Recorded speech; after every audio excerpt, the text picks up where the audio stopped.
మా బంధువు ఒక ఆయన నా బాధను అర్థం చేసుకుని ఇక్కడ చదవగా స్టోన్ క్రష్ ఉంది, ఓవర్ బర్డన్ అంటారు. అంటే స్టోన్ క్రష్ వేస్ట్ మెటీరియల్ ఉంటుంది, అది కూడా రోడ్డు కింద భాగంలో వేయచ్చు. సరే కొంతకాలము ఒక 15-20 రోజులు మాకు ఇచ్చి ఆయన ఫోన్ చేసి అన్న ఏం లేదు నువ్వేమనుకోవద్దు, నాకే ఇబ్బంది వస్తుంది, నీకు ఇచ్చినానంటే దయచేసి నన్ను ఏమనుకోవద్దు, నాకు బంధువు అవుతాడు, నేనే ఎఫెక్ట్ అయిపోతాను, ప్లీజ్ నన్ను అడుక్కున్నాడు. సరే ఓకే అని చెప్పి నేను ఇంకా ఆపేశాను.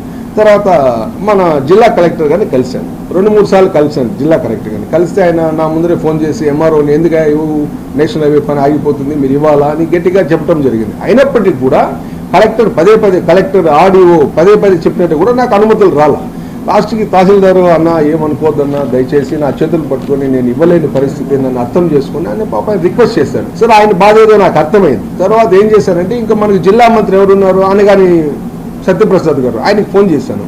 అన్న ఈ విధంగా మా పరిస్థితి, మేము కూటమిలో ఉన్నాం కదా, మేము ఏదో ఈ వర్క్ తెచ్చుకున్నాము, ఈ వర్క్కి నాకు అనుమతులు రాకుండా ఇబ్బంది పెడుతున్నారు, దీనికి మీరు సమస్యకు పరిష్కారం చేయండి, నేను మాట్లాడతాను గారు ఫోన్ చేశారు. ఫోన్ చేసి ఏమన్నా నా మీద కంప్లైంట్ చేస్తాం మంత్రికి, నీ మీద నేను కంప్లైంట్ చేయలేదు, మనం కూటమిలో ఉన్నాం, నేను సంబంధిత అధికారుల్ని అనుమతుల కోసం అడగడం జరిగింది, అంతేగాని నీ మీద నేను కంప్లైంట్ చేశాను, నువ్వు చంద్రగిరిలో అప్లై చేసినావు, చంద్రబాబు నాయుడు చెప్తాడు, ఆయన చెప్పేదానికి ఏముందిలే, మీరు ఏదన్నా మాట్లాడాల్సిందే అన్నాడు.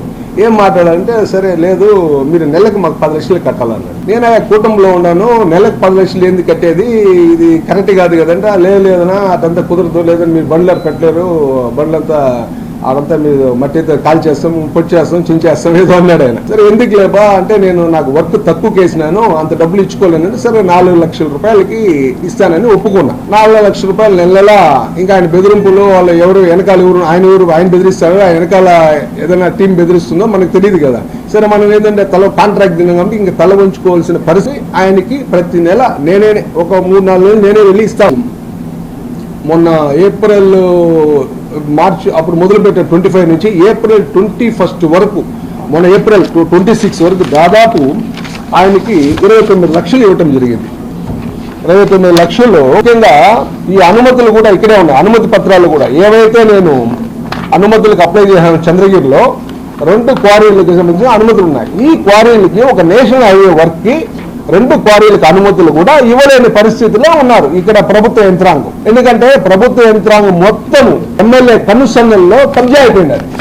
అంటే ఏ మండలంలో తీసుకున్నా కూడా ఈ రోజు ఎమ్మెల్యేని కాదని ఏ ఎంఆర్ఓ కూడా, ఏ ఎంపీడీఓ కూడా, ఏ పోలీస్ స్టేషన్ లో కూడా అధికారులు ముందుకొచ్చి పని చేయలేని పరిస్థితి మాకే కనపడింది ప్రత్యక్షంగా. ఇంక మామూలు ప్రజలకైతే నేను చెప్పలేదు. స్వయంగా నాకే ఇంత, నేను ఒక పార్టీలో నేషనల్ పార్టీలో ఉండి ఇంత చేస్తా ఉంటే మాకే ఇలాంటి పరిస్థితి.